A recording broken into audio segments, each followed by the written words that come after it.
Teen and LSU freshman Corey Goche are asking for prayers tonight.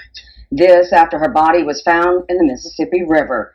Corey's car was found abandoned on the River Bridge, Mississippi River Bridge, when a driver crashed into it early Thursday morning. Her phone and wallet were still inside, but she was nowhere to be found. Corey Goche's father wants to thank everyone who helped them reach the closure they now have. Yo, YouTube, what's going on? Trey back again to hit y'all with another video. Hope y'all having a very great day. Hope y'all had a very great weekend also. My day is going great. My weekend was awesome. Big shout out to all the channel members, all the subscribers of the Trey King Show family. Much love to every last one of y'all. And thank you all for the love and support, for supporting your boy going on 5 years. Yes, we've been in this thing almost 5 years. You all, we have a very unfortunate story, you all, out of Louisiana. Big shout out to everybody in the great state of Louisiana. And this story comes out of, really, Baton Rouge. But the person that I'm going to discuss is from Opelousas, Louisiana. Big shout out to everybody in Opelousas, Louisiana. Now, this story right here, when I first heard it, I was hoping that they would find a young lady alive. But they found a young lady dead a few days ago. And it's a lot of mysterious cases surrounding this story.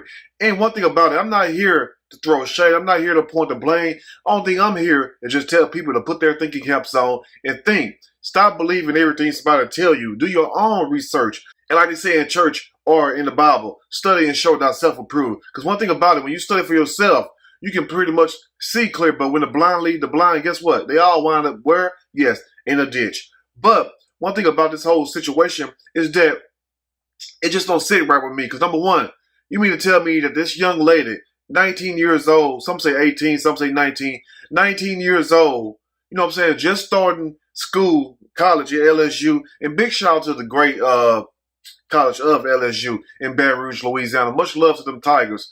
But you mean to tell me that this young lady just started out in life, 19 years old, not burdened down by no children, no baby daddy issues, or nothing like that. Just a young lady trying to have a better life and striving to do the right thing. And you mean to tell me that this young lady decides all of a sudden one morning that she want to go kill herself?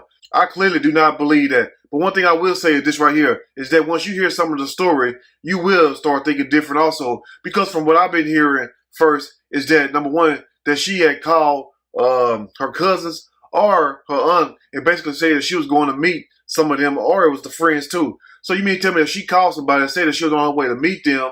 So why would a young lady that's supposed to be going to meet family and friends and whatnot all of a sudden decide to drive back and forth toward LSU campus and then toward the Mississippi River Bridge around 12-ish all the way to 1 a.m. where they found the car at? And also, before I start the story, is the fact that they found the car on the bridge, abandoned with the car still running. The police found it. So you mean to tell me that the police found the car, didn't notify the owner of the car, which will be her parents, but they found her phone, they found her purse, her wallet, and all this. And you can look and tell when you open up side the wallet and the phone or whatnot, you can tell that this was a young lady, and most likely the car was bought by her parents. So why not notify the parents? But the parents did not get notified until Corey Goche job called the family and basically asked, well, is Corey, is she sick or is everything all right? And that's when the parents realized that something was wrong. So number one, why didn't the police call and notify the family also? And also, why would they have the car immediately told instead of organizing a search group right then and there? Now I understand it's around 1 a.m. You by the Mississippi River, which is very dangerous or whatnot.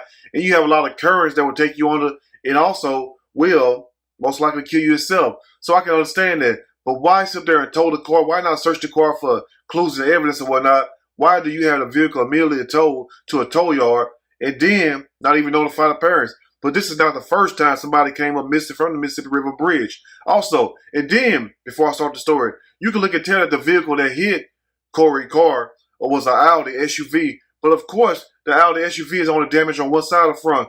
So how did Corey's car on the driver's side wind up damaged toward the back end, completely damn near removed, and also a whole back end completely gone, and a little damage around the passenger side toward the back? So you mean to tell me this Audi only had damage on the left side, which is very severe? But how in the hell did this car get damaged like that and the Audi only damaged from one side? Now that's another point. But the family also said that they were tracking Corey through the Life 360 app that they have, where you can get like for your loved ones and whatnot, so you can track their movements and everything, not to spy on nobody really, but to make sure your family's okay. And they say they seen her car driving back and forth a few times before ultimately going toward the Mississippi River Bridge. And that was the last time anybody heard or seen any movement from Corey until they found the body. And once again, my condolences goes out to the Goche family and to the loved ones of Corey. I'm going to read a quick snippet from this story so we can dive a little deeper. And I'm going to give my opinion, all of it, surely, as we go. Authorities think that 18-year-old or 19-year-old, I don't really know which age she is, so if you all can tell me her age, please do so in the comment section, that Corey Goche killed herself, but the details are very suspicious. Yes, it's more than suspicious because I do not believe this young lady killed herself. And also, before I start, they have a website called ms.traffic. It stands for Mississippi Department of Transportation Traffic. You can look it up. I'll leave the link below. So you look right there, you type that in. It's a camera on the bridge. They have cameras on this bridge. And also, thanks to the person who took this video, will show how traffic was on the Mississippi River Bridge at 3 a.m. So she wound up missing around 1 a.m. How in the hell did nobody see anything? That's what I don't understand. And also, where is the camera footage? And don't give us that bullshit camera footage that you all gave us of George Floyd that showed them going back and forth. That video was edited. Because no way in hell George Floyd was moving that quick back and forth just like that. If you give us a camera footage, give us the real, complete, unedited camera footage. Don't give us no mess, scrap, and put together. But at the same time, there's cameras all over this Mississippi River Bridge. And the only thing they have to do is basically show the family. You don't have to show the public anything because you don't owe us anything. You owe the family. Show the family the real footage if she really killed herself. And then guess what? Case closed. But until then, suspicious as hell. Anyway, missing college freshman Corey Goche, who was just 18 years old, was found dead in the Mississippi River. Corey was reported missing, and she also attended Louisiana State University, better known as LSU, was last spotted driving back and forth toward the Mississippi River Bridge on I-10. And the way that she got onto the bridge, they say, is from the Vidalia exit because you have to, that's the only way you go. You have to go through the Vidalia exit, and then you get to the bridge or whatnot because that's the only way you get over to Mississippi unless you go a whole different route, which is hundreds of miles away. But at the same time, why was she driving back and forth? Was it not somebody was chasing her or somebody was in a car with her?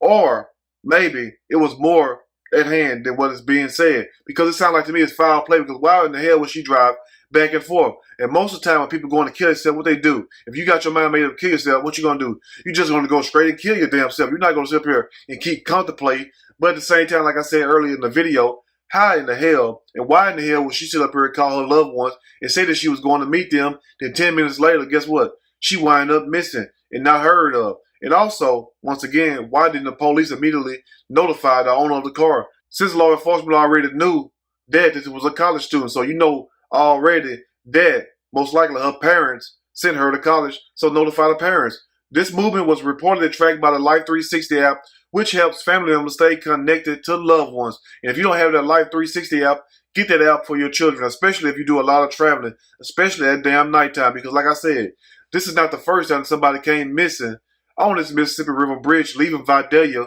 going over into Mississippi. You can do your own research. I can't think of the person's name, but you can look it up, and the name is right there. But at the same time, you have to be careful. But don't believe everything the damn media tell you. Use your own mind, use your own brain. That's what God gave us them for. They say that using videos from the surrounding stores, places she passed, she drove towards the bridge and then away and then towards and away about 4 times prior to actually getting onto the bridge. Now, what person suicidal is going to do this? Number one, I mean, usually you just go straight and just go and kill yourself.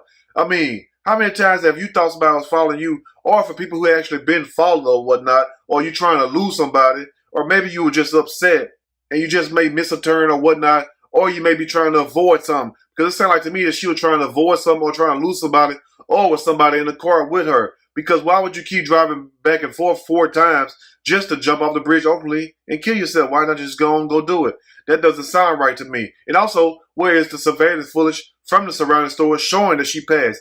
Because also, I guarantee you, if they would pull the footage up, that you would see most likely a vehicle following her, or 2 vehicles, or most likely somebody in the car with her. Because I highly doubt that this woman, this young lady, decided to drive to the bridge back and forth 4 times just to go kill herself at 19 years old, just starting her life out. Do that make any damn sense? And also, I want to know, has she ever talked about committing suicide? Because most likely, people who commit suicide has always expressed if they were suicidal or not. Because the mouth speaks what's in the heart. So, have you heard her say in the past that she want to kill herself or she hate herself or things like that? I highly doubt it. Because if you look at this young lady, you can tell that she was pretty much full of life or whatnot. Now, I don't know her personally, but you can pretty much look and tell what type of person this is. And this is one of the saddest part right here.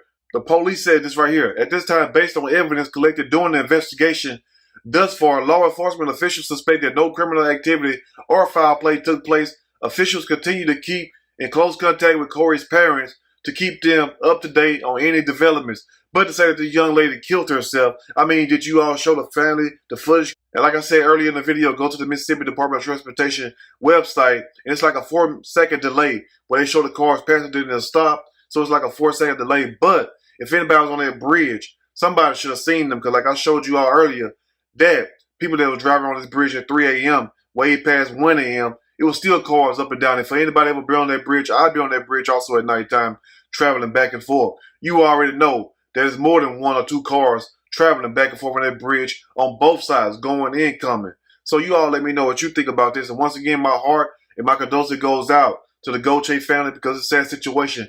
But we really need to know the truth, and we really need to know what happened. If you like the video, push that like button. If you like the video, subscribe to the channel. Definitely share this video with your family and friends. Till next time, you all stay blessed, have a great day, and stay safe. So parents, talk to your children, talk to your loved ones, and also ask them and make sure that everything is all right, because I'm pretty sure that this young lady did not take her own life. But anyway, you all let me know what you think about this in the comment section. Until next time, you all stay blessed, have a great day. Much love to each and every one of you all, and thank you all once again for listening. And also remember this, do not believe everything that you hear come from the media. I mean, sometimes you can tell bullshit when you see it. I'm just going to say it just like that. And you all stay safe. Until next time, I see you all again on Trey King Show. I'm out.